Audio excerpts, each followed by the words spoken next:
A former challenger is bashing President Obama for telling 60 Minutes the intelligence community underestimated the threat from ISIS.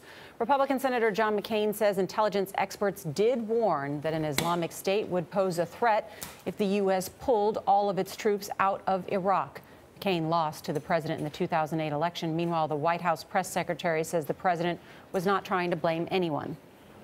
The president of the United States is the commander-in-chief, and he often talks about how he is the one that is ultimately responsible for protecting the national security interests of the United States of America all around the globe.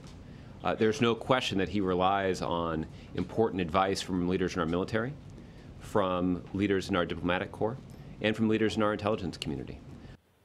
Ernest also said it is hard to predict the will of another country's security forces. Remember that the president told 60 Minutes that the U.S. overestimated Iraq's ability to fight off ISIS. And Charlie, I mean, you've heard it, I've heard it. Intelligence officials sort of bristled at hearing the president say that the intelligence community may have underestimated this threat. I mean, publicly, there's a paper trail of intelligence officials before Congress saying ISIS is a problem.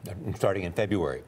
And the interesting thing, too, to me, is that so many people have said this publicly, but we're also now hearing from high-level intelligence officials off the record, you know, that they think that it was wrong in a sense as to some suggesting to throw the intelligence community under the bus. I'm not sure the president meant to do that, but clearly there is a pushback on the part of the intelligence community saying, we tried to tell you. I think the story continues, yeah. Indeed.